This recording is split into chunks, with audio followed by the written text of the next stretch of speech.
അതെന്ന് പറഞ്ഞു കഴിഞ്ഞാൽ നമ്മുടെ GMDSS എന്ന് പറയും കോഴ്സ്. അതൊരു 3 ആഴ്ചത്തെ കോഴ്സാണ്. അത് 2 ആഴ്ച കോഴ്സും 1 ആഴ്ച എക്സാമുമാണ്.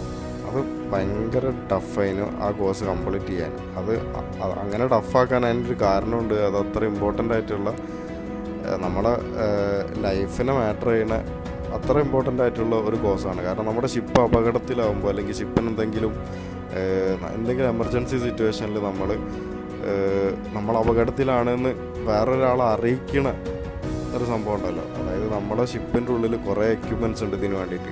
അപ്പോൾ സാറ്റലൈറ്റ് വഴിയും അങ്ങനെ ഈ ഷോറിലുള്ള ആൾക്കാരും പിന്നെ അടുത്തുള്ള ഷിപ്പിലും പിന്നെ അതേപോലെ തന്നെ ഈ നേവൽ ഫോഴ്സസിനൊക്കെ നമ്മുടെ ഈ റിസ്ക് നമ്മുടെ ഡേഞ്ചറിനെ അറിയിക്കാൻ വേണ്ടിയിട്ടുള്ള കുറേ പ്രൊസീജിയേഴ്സും അതിന് ഉപയോഗിക്കേണ്ട കുറേ എക്യുപ്മെൻറ്റ്സും കാര്യങ്ങളൊക്കെ ഉണ്ട്. അപ്പോൾ അത് ഓപ്പറേറ്റ് ചെയ്യാൻ വേണ്ടിയിട്ട് സെൻട്രൽ ഗവൺമെൻറ്റിൻ്റെ ഈ GMDSS ഓപ്പറേറ്റ് ചെയ്യാനുള്ളൊരു ഓപ്പറേറ്റർ സർട്ടിഫിക്കറ്റ് ഉണ്ട്, GOC എന്ന് പറഞ്ഞിട്ടുള്ള. ആ ഒരു സർട്ടിഫിക്കറ്റ് മിനിസ്ട്രി ഓഫ് കമ്മ്യൂണിക്കേഷൻ്റെ അടുത്തുനിന്ന് ആ ഒരു സർട്ടിഫിക്കറ്റ് നമുക്ക് കിട്ടാൻ വേണ്ടിയിട്ട് ഉള്ളൊരു കോഴ്സാണത്. അപ്പോൾ അത് അതിൻ്റേതായിട്ടുള്ള അത്യാവശ്യം നല്ല രീതിക്ക് ടഫായിട്ടുള്ളൊരു കോഴ്സാണ് അത്.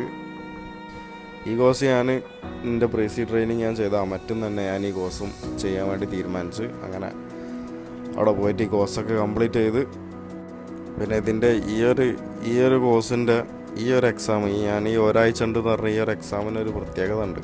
അതായത് ഈ എക്സാമിൻ്റെ ഇടയിൽ ഇപ്പോൾ ഫസ്റ്റ് ദിവസം പാസ്സായി, 2ാമത്തെ ദിവസം പാസ്സായി, 3ാമത്തെ ദിവസം ഫെയിലായി കഴിഞ്ഞ് കഴിഞ്ഞാൽ പിന്നെ അടുത്ത വട്ടം വന്നിട്ട് ഫസ്റ്റ് തൊട്ട് പിന്യൂ എഴുതണം. അതായത് നമ്മൾ പാസ്സായതൊന്നും അവിടെ ഉണ്ടാവില്ല, നമ്മൾ കംപ്ലീറ്റ്ലി റീസെറ്റ് 0 ആയി. അപ്പം അത് ആ എക്സാം കംപ്ലീറ്റ് കഴിയണ വരെ ഒരു സമാധാനം ഉണ്ടാവില്ല. അങ്ങനെ അത് കഴിഞ്ഞ് മാഷാ അല്ലാഹ് അത് കഴിഞ്ഞ് വീട്ടിലെത്തി ഒരു 2 ആഴ്ചൻ്റെ ഉള്ളിൽ ഈ GOC വീട്ടിലേക്ക് വന്ന് അങ്ങനെ ഫസ്റ്റത്തെ ലൈസൻസ് കയ്യിൽ കിട്ടി. അങ്ങനെ GMDSS എക്യുപ്മെൻറ്റ്സ് യൂസ് ചെയ്യാനുള്ള ലൈസൻസായി. പക്ഷേ ഷിപ്പിൽ സെയിൽ ചെയ്യാണ്ട് ഷിപ്പ് നാവിഗേറ്റ് ചെയ്യാൻ പറ്റാത്ത ഒരാൾക്ക് ഈ ലൈസൻസിനോണ്ട് വലിയ ഒരു ഉപയോഗമില്ലല്ലോ. അപ്പോൾ ഇനി അടുത്തതാണ് നമ്മുടെ മെയിനായിട്ടുള്ള COC, സർട്ടിഫിക്കറ്റ് ഓഫ് കോമ്പറ്റൻസി.